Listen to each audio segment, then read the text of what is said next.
This business is not sponsored by or affiliated with the United States Department of Veterans Affairs or your state's Department of Military and Veterans Affairs or any other federally chartered veterans service organization.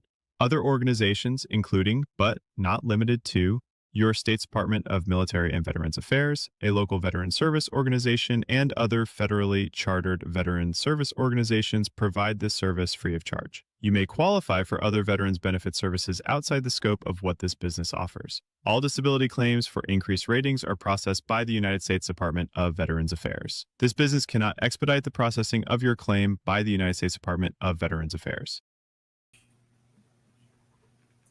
Good morning, good afternoon, good evening, veterans, depending on where you're joining us from. Welcome in on this Wednesday. I am veteran coach Gil Shuga, joining you here today for this Facebook Live conversation.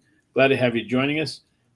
Before we get started today's topic, let me ask you just to let us know in the comments where you're joining us from, what branch you served in, where you served. I'm here with one of my fellow rock star coaches, Coach Stefano. How you doing this morning, Coach? Outstanding. Thank you, Coach Gill. Another day in paradise. Can't complain. Happy to be here. Happy to meet these new veterans. Come in. Welcome. Welcome. Another day in paradise. You're going to make us think you're out in the islands, brother. Every day is paradise, brother. Well, that's true. That's true. We'll get started with our topic and talk about ourselves here a little bit. Give you a few minutes to everyone get started. Love to see who's showing up here. Got some folks from around the country. We usually do. Don't be shy. Let us know what branch you served in. Plenty of Army, plenty of Air Force. Hope you all had a great Veterans Day yesterday. Honored yourselves and your fellow veterans. Maybe took advantage of some free deals out there in the community. Coach, you do anything for Veterans Day? Just hung out with the family. Just spent a little bit outside with nature, breathing the fresh air. Always there you helpful. Go. Good for you. Good time of year to do that. Seeing plenty of vets, Navy vets, Air Force vets, all around the country. Glad to see everybody. I myself am a Navy vet. Spent quite a few years on active duty, probably before some of you, maybe after a few of you. Served in destroyers, primarily out in the Pacific. Enjoyed it. Been here with VA Claims Insider now for a little over 4 years. Spend my days talking to veterans like yourself, working together, trying to get them the benefits that they deserve. How about you, Coach? What's your story? Yes, sir. I proudly served 10 years in the Air Force. I was a civil engineer. After the military, I served as a medical device rep. As many, after I separated, I was highly underrated at 30%.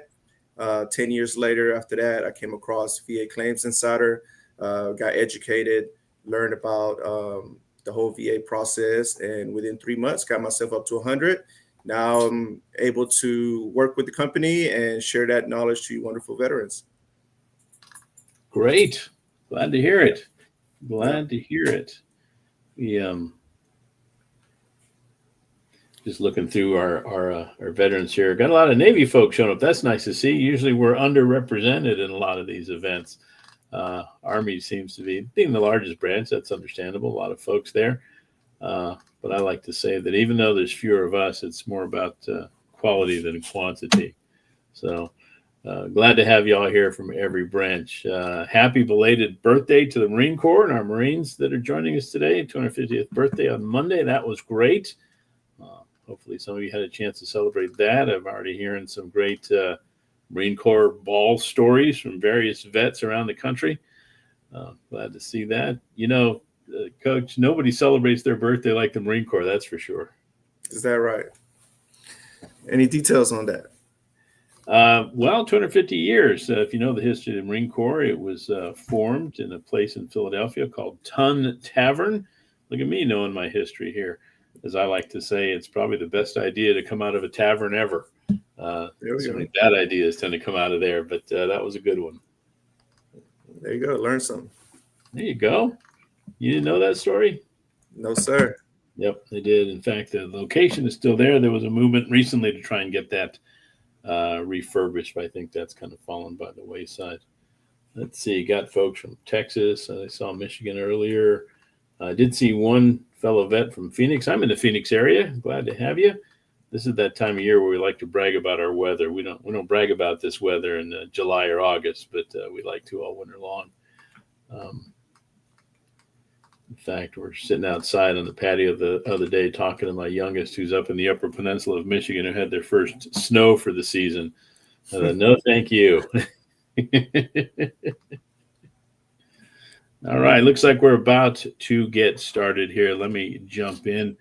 All right, here's what we're going to talk about today. We're going to talk about some of the, let's talk about first VA Claims Insider a little bit. This is brought to you by VA Claims Insider. You're familiar with that. We focus on three things here in our elite program. We focus on strategy, education, and medical evidence. When you work with us, as we would love to have some of you do, and some of you on board may do that already, we provide one-on-one coaching to our veterans that consists of a strategy session with your coach when you first get started, claim submission education, and CNP education, compensation and pension exam education. We've got vets on here that have all levels of experience with the VA claims process, from veterans who've been working on it for years and years. Some have already reached 100% permanent total, to other vets who are just exploring. So we'll do our best, try not to talk over or down to anybody. If we use terms that you don't understand, feel free to ask us what that means, and we'll try and clarify that. Part of our program offers the opportunity for our veterans to attend live classes via Teams, similar to a video call like this one, but in a different platform. We have 3 different live classes a week typically. We also offer a program called Coffee with the Coaches, where 3 days a week we have a casual conversation with a couple of coaches. We have mental health exam education classes to help you in that process, and also medical exam education as well, so that when you have your CMP exam, you are equipped to go through those examinations successfully. If you're interested in working with us, we invite you to get on the discovery call with one of our veteran ambassadors, where you can ask any additional questions that you have, learn more about that. We'll schedule a discovery call, and we'll put the number up here on the screen for you. You can schedule that and talk to one of our team members, or you can go to our website, vaclaimsinsider.com, go.vaclaimsinsider.com. We welcome you to reach out to our organization. If you have any questions, we'd love to partner with you on your VA claims journey. Our goal is to make sure to help veterans achieve the benefits that they deserve. Our topic for today is, what are the easiest secondary VA claims? Just to clarify the difference between secondary claims and direct claims. A secondary claim, let's back it up. A direct claim is a claim where you had a diagnosis or a condition arose while you were on active duty, and you get that service connected as directly being caused during your military service. By contrast, a secondary condition is one that wasn't service connected directly, but is caused by another service connected disability. In other words, you're connected for this one condition here, and it has led to another condition that is now secondary to that. Very strong claims, very legitimate claims, oftentimes the best way to increase your rating for conditions that weren't diagnosed on active duty, either because they didn't exist back then, but they do exist now, or you didn't seek to get treatment for them on active duty. As we all know, many of us avoided sick call.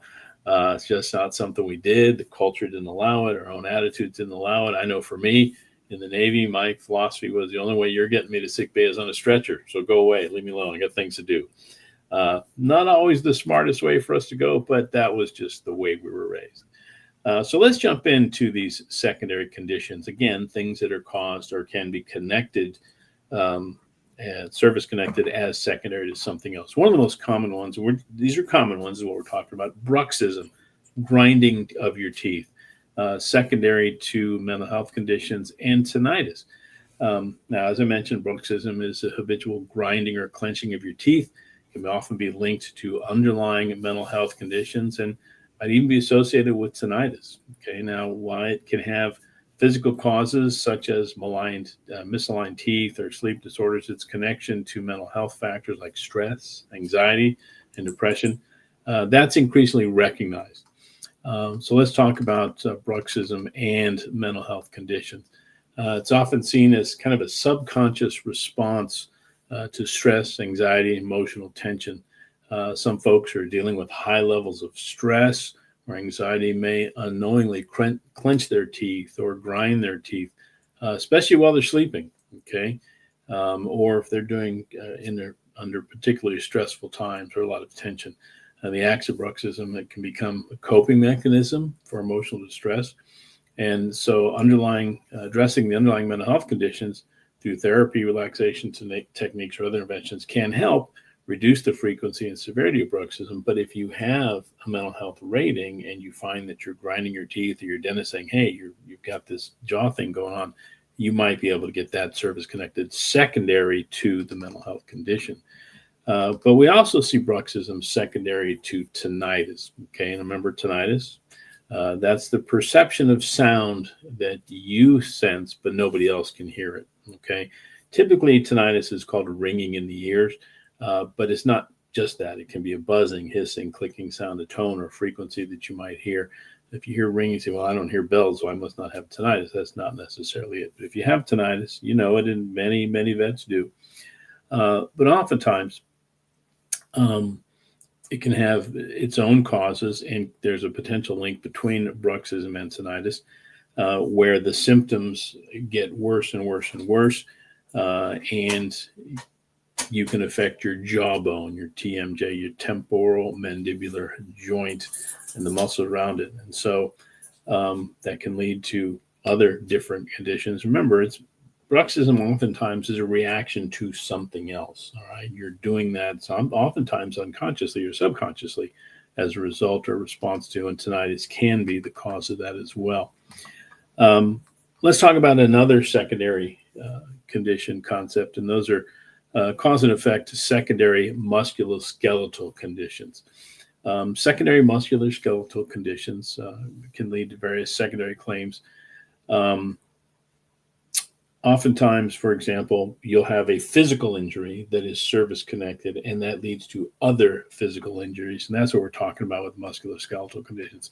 Joint pain and arthritis, for example, a primary condition such as joint injuries or degenerative disc disease, can lead to secondary claims for joint pain, osteoarthritis, or other forms of arthritis, and the stress on nearby joints due to compensatory movements or abnormal gait, changing the way you walk, that can worsen over time. Okay. Also, an injury can lead to a reduced range of motion.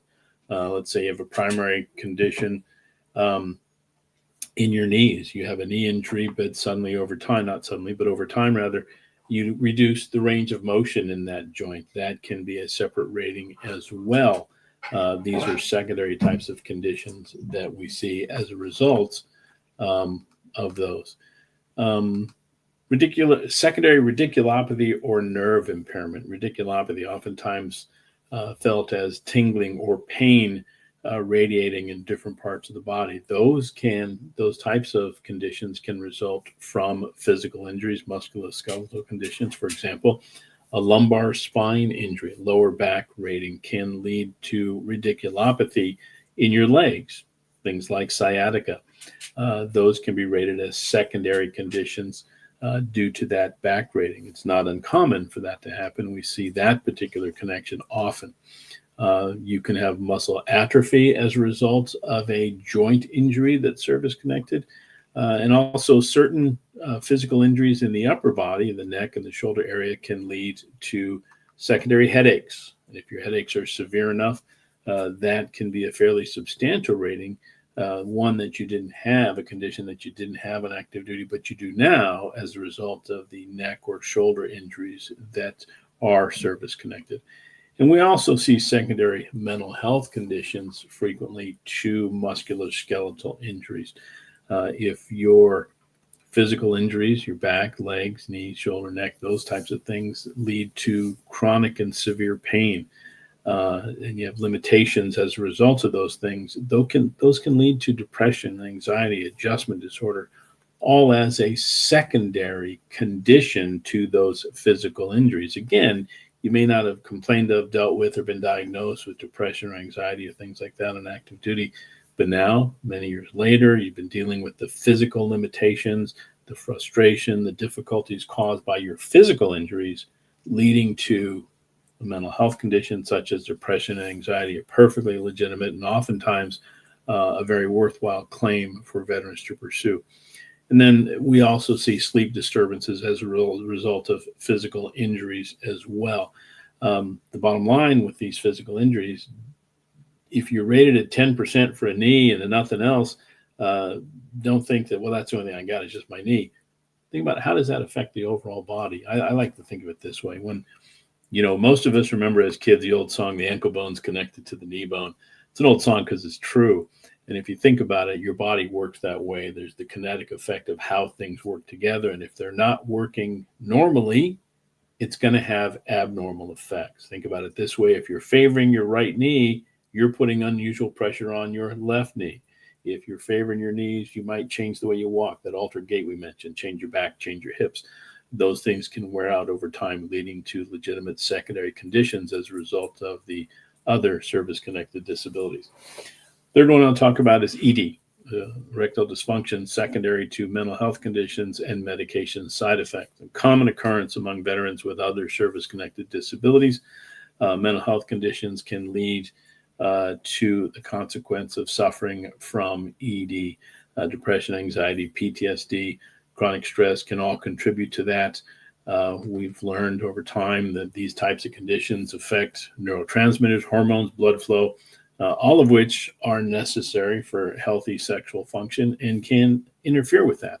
And so as a consequence, a veteran who's suffering from ED with a diagnosis might be able to get that service connected as secondary to their mental health conditions. Additionally, some medications that you might have to take can lead to that also, again, being a secondary condition.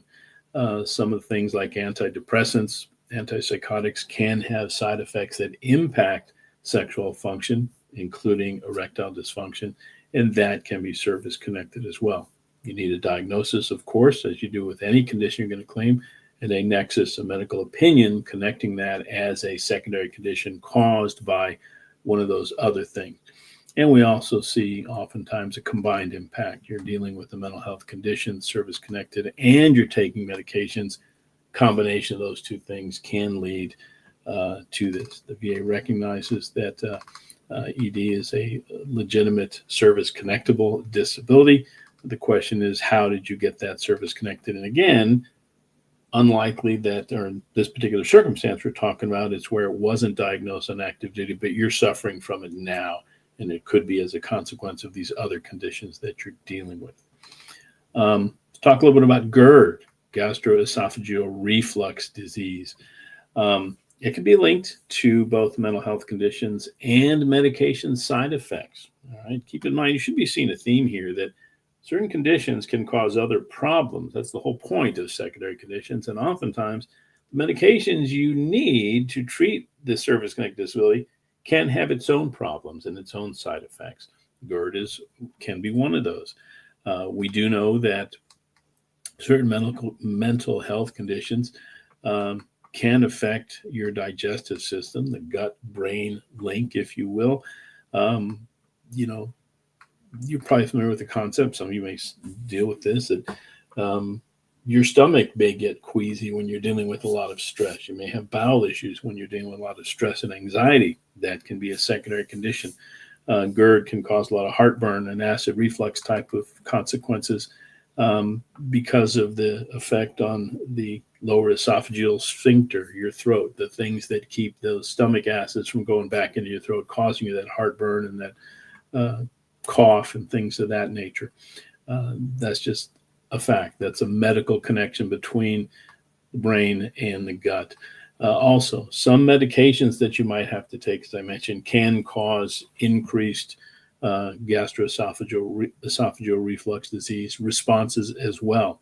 And then, as I mentioned before, here again, there can be a combined effect, having both the condition itself and the medical treatment, the medicine that you're taking, can cause that. So that's an important connection to consider if you're dealing with GERD.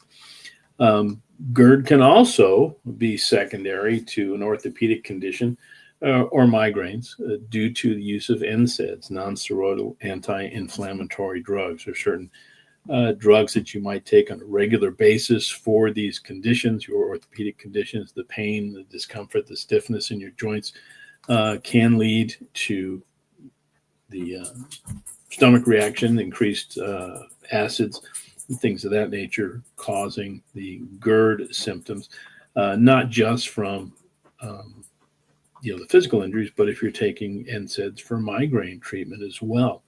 If you're taking a lot of ibuprofen to treat those things, that can have that negative effect on your digestive system, creating GERD. Again, another secondary path to service connect that, either through the use of NSAIDs due to your orthopedic conditions or the use of NSAIDs for headaches. And also, your headaches, believe it or not, can actually get worse from the treatment that you're taking for your headaches. You kind of get bounce back headaches. It might alleviate some of the symptoms for a while, but the increased use of those NSAIDs can exacerbate those headaches. And so there's a couple of different ways to consider connecting GERD if you have a diagnosis of that condition and you have these other underlying service-connected disabilities. Coach, you got some other issues you want to share with us? You're muted there, Coach. There we go. Yeah, I mean, well said. And as you can see, one thing can lead to another, and that secondary condition could eventually lead to another condition. So, like if you do get something like IBS, irritable bowel syndrome, as a secondary to mental health conditions and the medication side effects, it can indeed be influenced by both the mental health and the medication side effects. Here's how these factors can be contribute to IBS. You think about the mental health conditions such as anxiety, depression, and chronic stress can significantly impact the gastrointestinal system and contribute to the development of IBS symptoms. Not everybody handles medication well. Some others may be a little bit more sensitive. Some others may already have an IBS condition and the medication just aggravates it even worse. But that combined effect just from the anxiety and as well as medication, there's definitely a strong link there to an IBS as a secondary to those. Also, mental health conditions secondary to musculoskeletal condition or physical conditions.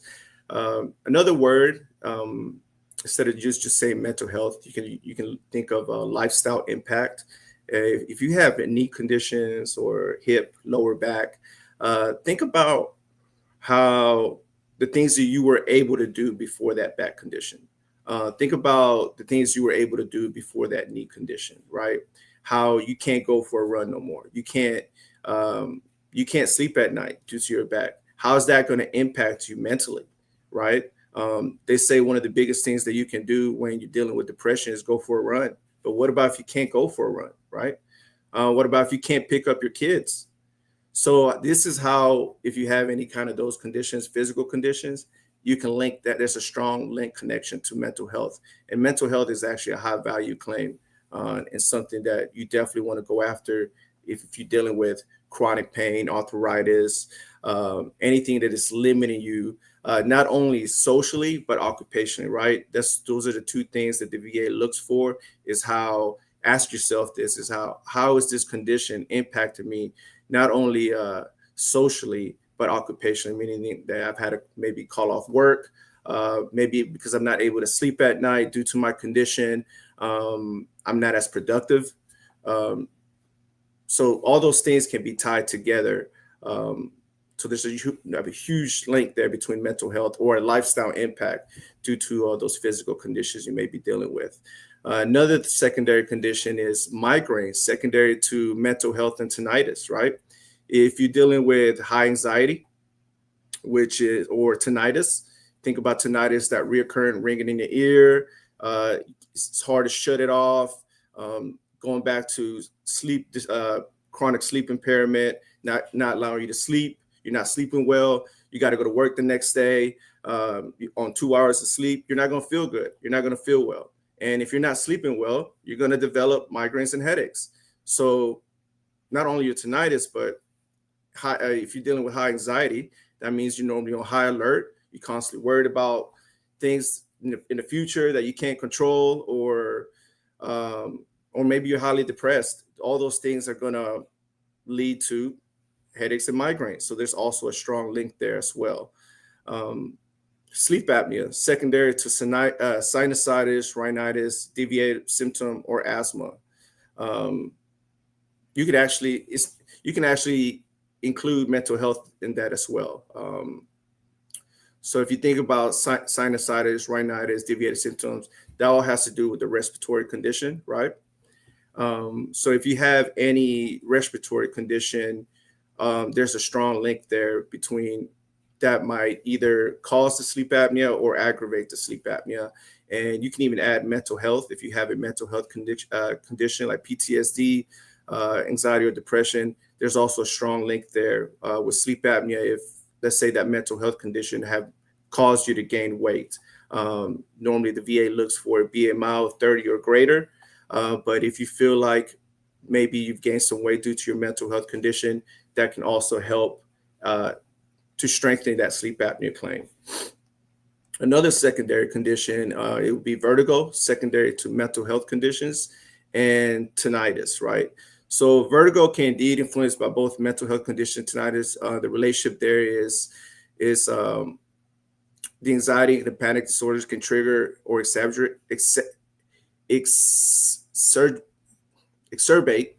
Sorry about that. Don't some of those words. Vertigo symptoms. Anxiety and panic can cause psychological changes that affect the inner ear, the balance system, potentially leading to feelings of dizziness and vertigo. Additionally, high stress levels can contribute to muscle tensions, changes of blood flow that impact vestibular systems. Now, I've heard of vertigo. I've had a veteran where I'm going to add another secondary about vertigo when it comes to a physical condition. I had a veteran that he had really severe vertigo. His balance was all out of whack, and he was always falling. And he actually was hurt his back because he was always risk of falling. He was always dizzy. He would be clumsy. He would trip over things, and he was able to get that connected. His lower back to get connected to his vertigo. So as you see here, a lot of these conditions, like the biggest thing is, do you have a diagnosis, right? And if you didn't go to sick call, or as we get older, things tend to break down, right? The biggest thing is, have you been to the doctor within those 12 months? Do you have a medical diagnosis? And then what do you currently have? What are you service connected? And that's where that strategy call with your coach is going to come into play and see where that connection is.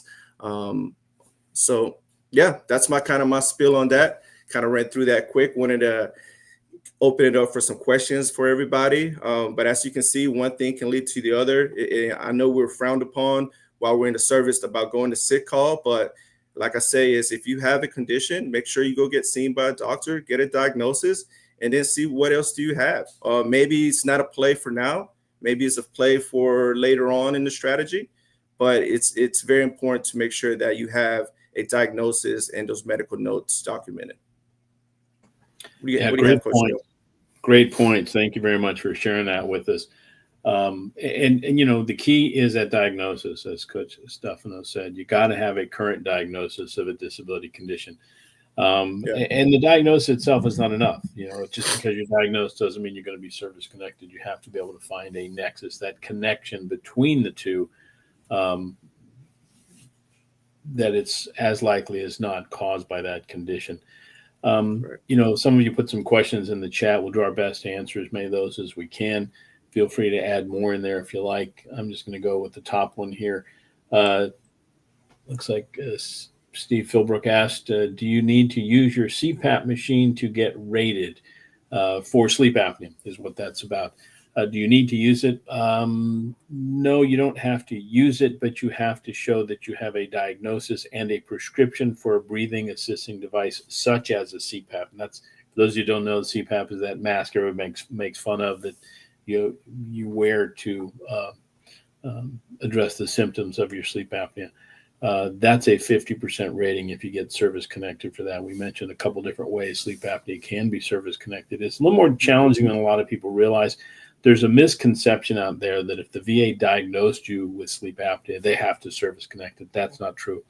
Very few people get, first of all, to get a diagnosis of sleep apnea, you have to have a sleep study. That's the only way you're going to get that diagnosis. Very few people have the opportunity to do that while they're on active duty, even if they had sleep apnea.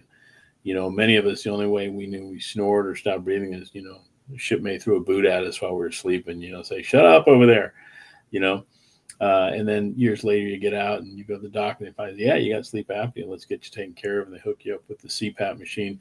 It's like, wow, okay, I know I've had this for years. Can I get this service connected? Well, that's where a secondary connection comes in. Is it caused by some other condition? The strongest connection are respiratory connections, things like rhinitis, sinusitis, asthma.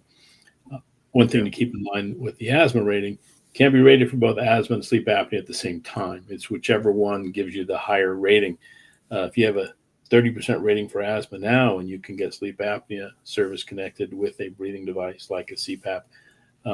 If that's service connected, that'll be a 50% rating. Typically, they would rate that as sleep apnea with asthma for 50%. If you're rated 60% for asthma, that's not going to help you, obviously, because you would be rated 60% for asthma with sleep apnea. Okay, that's pyramiding in VA language. They're not going to give you both. Now, are they going to monitor that you use your CPAP? And if you don't use it, you can't get the rating? No, the rating criteria is the need for a breathing assisting device, okay, not the everyday use of it. Some people are non-compliant because they can't, all right? It just doesn't work for them. They try as much as they can, and it just doesn't work for them. So it's not a matter of, well, you get less because you don't use your device. It's a fair question, though. That's a common question. See another one here by Mr. Fresh Edition. Says, no, there's no condition easy. I have been denied with fully developed claims, presumptive conditions linked to PACT Act. I provide nexus letters, DX, and medical opinion. I am so disappointed with the VA. Okay, fair enough. So this is where maybe having that expert coach that sees these issues all the time. So I would say to upload that denial letter to your decision letter to your coach and kind of break it and see if you guys can break it down together. It could be many things. Maybe the examiner who examined you never got the nexus letter. Maybe the VA didn't provide them with the medical evidence because they wanted their own opinion rather than what's based on the evidence you provide. There's other steps once you're denied. For example, there's higher level reviews, but I would definitely get with your coach. Well, he may not be with us. We don't know if he's okay. a member of the program or not.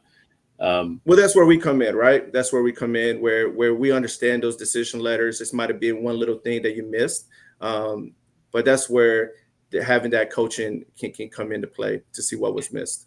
Absolutely. That's great advice. And that's what we do every day. We work with veterans, and, it's frustrating when you get a denial. We know that. And so, I tell my vets, look, after you get done swearing at the VA and crumpling up that decision letter, pull it out of the trash, smooth it up, upload it so I can take a look at it, and we'll talk about it and find out what you missed. And keep in mind, when you get a decision letter, you want to read it. Read that decision letter. They will tell you why they said what they said. They will give you the reasons they said yes, the reasons they said no, why they rated it at the level they did. If they denied it completely, they'll tell you that. And they'll also give you favorable findings, what was good about your claim. And all of that combined can be treated as a roadmap on how to overcome that decision. Nexus letters, well, how good are they? Did they address everything that you need? Do they have peer-reviewed medical studies to support the conclusion? Did the conclusion use the proper language that the VA needs to see? Did you have a current diagnosis of a disability condition? Remember, in order for the VA to say yes, you got to give them three things. You got to give them a current diagnosis of a disability condition, evidence that it began or arose on active duty, or, as we're talking about today, it's caused by an already service-connected disability, making it secondary, and then that nexus opinion, that medical opinion connecting those two things. If you're missing any one of those three things, the VA can't say yes to your claim. They have federal regulations they're required to follow, and you have to meet those requirements. It can be very frustrating. It can be hard to understand. And, you know, if you feel like you gave them everything and they still said no, take a look at that answer. If you want to talk to us about it, if you're not working with us already, we'd love the opportunity to work with you and see if we can find a path around that. Very rarely is a no final. Okay. Yeah. But sometimes they're bad claims. Sometimes you just don't have a good claim. I'm not going to blow smoke here. Some claims are just not good claims. And one of the things that we have to do sometimes is tell our veterans that's not a good idea and it's not going to work. And here's why. Okay. Right. But they're your claims, and whatever you think is worthwhile to pursue, you should pursue. But you want to do it in a way that meets all the requirements of the VA. I do like the fact that he did provide a nexus letter in a medical opinion, all that stuff. So that means you're on the right track. So it's just kind of looking at decision letter to see what was missed. It will tell you in there. Yeah. Your description of what you submitted is solid, but we don't know the facts. We don't know, the medicine. We don't know exactly what's going on there. And that's why we take a hard look at that when we're working with our vets. Here's a long one. I'm hesitant to dive in, but we'll do our best here. Brian Joyce described a situation. I put in a claim for migraines secondary to tinnitus, along with a solid nexus and DBQ, and had a bad CNP.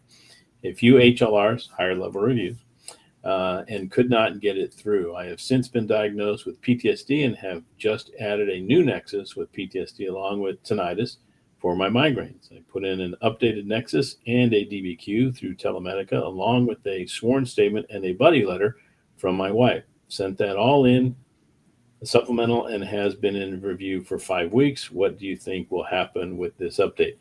Oh, asking us to make predictions. Sorry, brother, we don't do that. We don't make predictions. You never know. It sounds like you're doing all the right things, though. It sounds like you're on the right track. The only thing I don't see on here, maybe I read over it, was a tracking records for your headaches. That's very important to show the VA frequency, severity, and duration. Don't forget that not just the connection you want, and that's where a nexus will get you there, should get you there. And a secondary connection looks like to both PTSD and tinnitus. That looks like a strong connection, generally speaking. But then once they connect it, the question they want to know is, well, how bad are your headaches? Should we rate them at 0, 10, 30, or 50? And that's a function of frequency, severity, and duration. And so tracking records showing how often they occur and are they prostrating? That's what the VA wants to know. Are they prostrating? What the VA means by that, they're so severe, you can't do anything else when you have one. You might have to lay down in a dark room, be light sensitive, noise sensitive, take a break from the world until they pass, or at least reduce enough for you to move forward. Sounds like you're doing all the right things. Good for you. But you're kind of in the hurry up and wait mode. That's that one skill we all learned on active duty, and we still remember how to practice, right? Hurry up and wait. Absolutely. Yeah, you did all the right things. And if I'm going to add anything to that, like you said, Gil, it's about the prostrating. So you can have 10 headaches a month, but how many of those headaches has caused you to basically takes you out? And another thing, main important thing here is that the VA wants to know that occupational impairment. How often do you have to miss work due to your headaches? So, yeah, that's a spot a lot of vets stumble on. They're looking for severe economic inadaptability. That's the phrase they use. And what they mean by that, it doesn't negatively impact your work. It doesn't mean you can't have a job. It doesn't mean you're unemployable. But do your headaches negatively affect your work? Does it mean you miss work? Does it mean that you have to take a break? Does it mean that you have to work late? Does it mean you have to take different kinds of assignments? Has it, cost you a job because of your headaches? And it's very veteran specific. It depends upon you, the individual veteran. If you have a job where you punch a time clock and you literally punch out for a couple hours because of your headache, you're losing money. That's economic inadaptability. The other extreme, if you get salary and great benefits and you have your own office and you can close your door and turn off your lights, kick back in a chair for an hour or two, well, that's still economic inadaptability because it's changing the way you work. You might have to work later. You might have to take sick time. You might have to take PTO. So it's very veteran specific, but it's important evidence to show the VA, because that may support the difference between a 30% rating and a max 50% rating for headaches. Yep. So next on our list, what about secondary to diabetes? Yeah, there are strong secondary connections or conditions that can be caused by diabetes if you're service connected for diabetes, and that can be a challenge to get. For Vietnam veterans that were exposed to Agent Orange, that's a presumptive condition, meaning if you have it now and you were exposed to Agent Orange on active duty, or more likely than not were by service in Vietnam or other qualifying places, that can be service connected. And then diabetes can lead to other secondary conditions such as peripheral neuropathy, loss of pain and feeling, or loss of feeling or pain in your extremities, typically your feet, your lower legs, can lead to diabetic retinopathy, which is changes in your vision as a result of your diabetes, up to and including loss of vision completely due to diabetic retinopathy. So yeah, there are secondary conditions to diabetes, very important for a veteran that is diabetic. Those are things that can be secondary connected.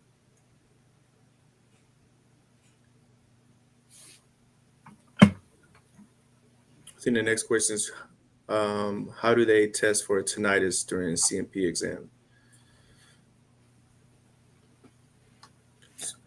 That's a great question. And there's actually no test to show that you do or do not have tinnitus. The CMP exam for tinnitus is typically an interview where they will go through the DBQ, Disability Benefits Questionnaire, and ask you what hazardous noises you were exposed to on active duty, when on active duty you first noticed the symptoms of tinnitus, and how do those symptoms affect you today. They'll also explore other hazardous noise exposure you had either before service or after service. Keep in mind that people can develop tinnitus post-service that's not service-connected. And so if you didn't complain about tinnitus in active duty, and you didn't complain about it for years, and then you ran a jackhammer for a road repair crew for 10, 15 years, and now you're claiming you have tinnitus, it's unlikely you're going to get something like that connected. But if you can show that, hey, I was on active duty, I was in a weapons platoon in the Marine Corps, I fired all the weapons, did weapons qualification, served in combat, was involved in this activity, these hazardous noise. And the first time I noticed ringing in my ears was after this event or this activity, or when I was in this location. That's what they're looking for from you. Does it affect you today? It's not necessary that it be in both ears. It can be one or both. It's not necessary that it be constant. It can be intermittent, occasional. But those are the things they're looking for. The exam oftentimes will include a hearing test, simply because the VA wants to get that done at the same time, or the examiner has that capability. That's a different rating. Hearing and tinnitus are independent of each other right now. And a hearing rating is a very difficult rating to get because of the reason, or the standard for that is based upon what was your hearing capability when you went into the service. So they'll look at your entrance exams from MEPS. What was your hearing when you left the service? Was there a degradation in your hearing during that period of time? If there was, that supports a service-connected hearing loss. But if there wasn't, unlikely they're going to give you that, okay? And even if there was, depending on the threshold, or rather depending on the level, the threshold for service-connected disability hearing loss is so high that oftentimes they'll still deny it, or if they find it, they'll rate it at 0% and give you the ability to get hearing aid. So that's a tough one for hearing loss. But tinnitus, again, it's more of an interview than an actual test. Yeah, and I just wanted to add something on that. So yeah, the biggest thing on that is going to be, what was your job? What was that stressor that caused it, right? Was it a high noise exposure job?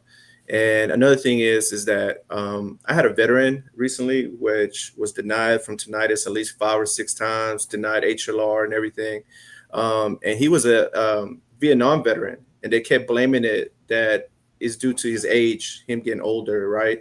So there's a statement, 21-4138 statement, where you need to, in that statement, you need to basically identify what was your job, when did you first hear it, and how does it affect you today. And many of us just didn't know what tinnitus is. I didn't know what tinnitus was. I was told, hey, you want to go get a tinnitus test when I first got out, and I did it. But if you were never told, or you're never, a lot of many veterans go undiagnosed for years. And so it's important that I mean, I guess if you do have a ring in your ear, make sure you go get tested for that. Yeah, moving on. Well, yeah, or not necessarily test it, but tell your doctor, hey, I'm hearing this, and that's such a common thing that's just didn't know about it, know what it was, depending on when you served. Here's an example. I had a vet that served on an aircraft carrier for flight deck for almost 4 years. And the first time I was talking to him, we're just going through some stuff. I said, wow, but given that job around those jet engines, you must have tinnitus. He's like, that's that ringing in the ears, right? And I said, yeah. He goes, no, I don't have that. I said, really? I'm really shocked. He goes, no, I don't have that. He goes, but I hear this frequency all the time. It's constant. It's driving me crazy. Well, that's tinnitus, brother. That's what that is. So, we got that one. Yeah. When I take these headsets off, I definitely hear it, especially if you're wearing headsets. Like, I had an air traffic controller that he wears headsets all the time, and that was his stressor. Yep. All right. Let's Leland Marcus, what'd you ask us here? If I get service connected for a condition, can I file for secondaries later and still get the effective date of the original service connected condition?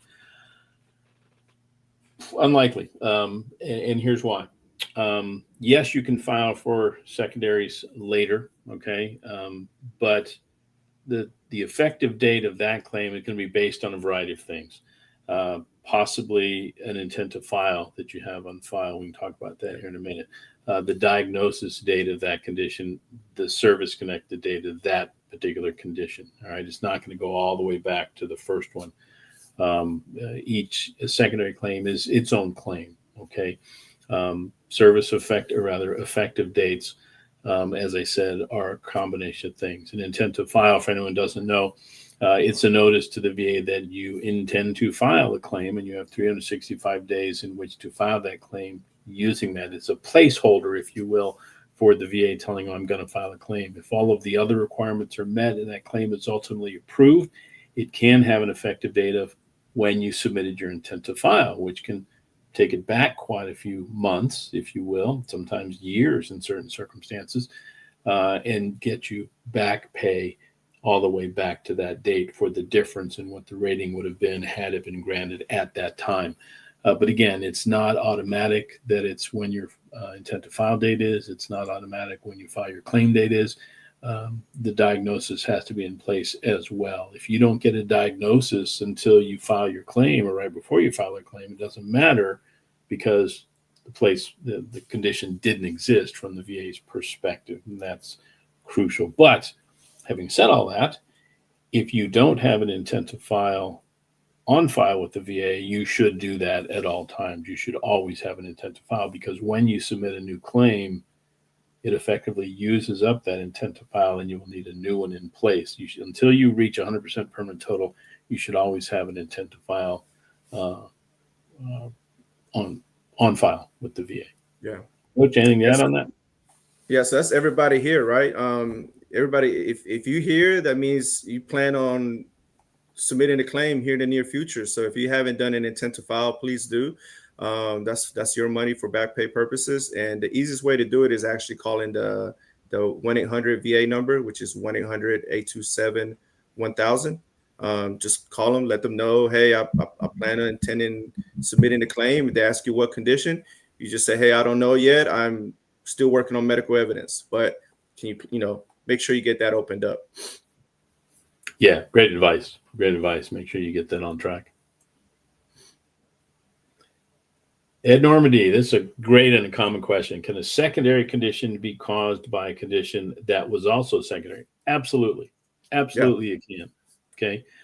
Just like low-rated direct connection conditions, 0 to 10% can support a much higher rated secondary condition, 50, 70% rated on 0. A secondary condition can support another secondary condition. All right. Great question, and one we get asked often because it is so important. Yeah, and a 0% service connecting condition is just as good as a 50%. I mean, the point here is to have a connection there. So I mean, if it's 0%, obviously that chances might have been underrated. But just an FYI that a 0% connected condition is a connected condition that is service connected, which is going to allow you to open that door up for any other secondary conditions you may have. So don't look at 0% as a bad thing. Yeah, and just keep in mind, for those of you that may be new to this journey, a 0% rating is not the same as a denial. Okay, a denial means it is not service connected. A 0% rating is an acknowledgement by the VA that you have this condition, it's currently diagnosed, and it is caused by your military service. But at the time they rate it for you, the symptoms do not rise to the level of compensation. Right. Okay, a couple of good things about that, though, is, as Coach Stefano said, it can support a secondary condition of something else on top of it. But also, if that condition worsens over time, you don't have to reprove the service connection. You only have to show the symptoms have gotten worse. Keep that in mind. 0% service connection is not the same as a denial. Okay, very important distinction.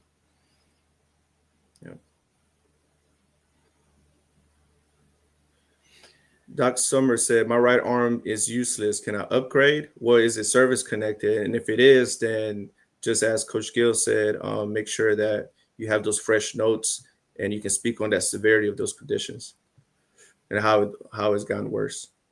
But the question is that right arm service connected or not? So.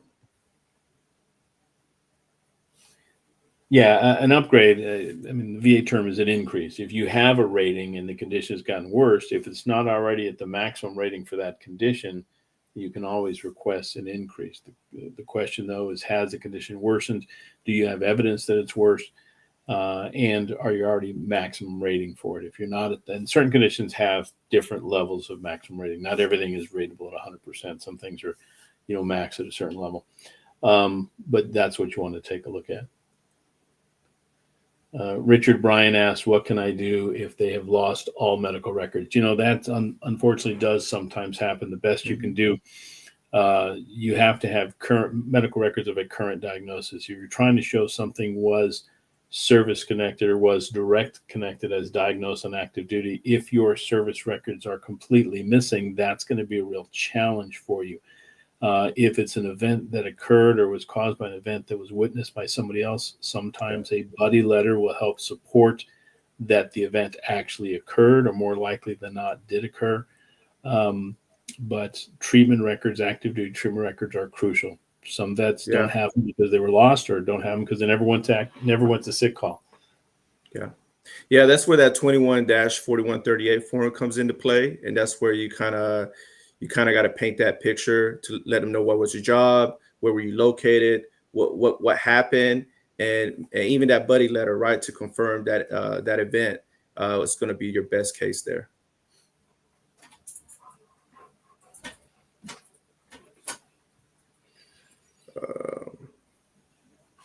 Has anyone been successful connecting vertigo and dizziness to tinnitus and migraine? Yes, absolutely. And that's where that nexus letter, that medical opinion is going to have to come in to get that connected for you. But as stated earlier, there's a strong link between vertigo and tinnitus. So you're just going to need to get a medical opinion for that.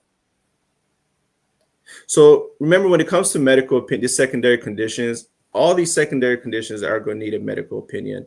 We're not doctors, so we can't say, hey, VA, this is because of this. We can't say that because we're not doctors. So that's why the VA require us to go get a medical opinion from a medical examiner, a medical professional that can make that link for you, because we're not certified as doctors to make that claim. Yeah, we're gonna wrap up here in a minute. We'll answer a couple more questions as best we can. Keep in mind, those of you that have questions we didn't get to, and we apologize that we didn't, somebody will be online to answer your question as best they can. So don't despair. You're not left out in the cold. We just didn't get to everybody. We had a lot of topics to cover today and a lot of things to discuss. Let me address a couple here. Well, first from Kurt Harada. Hopefully I pronounced that well, Kurt.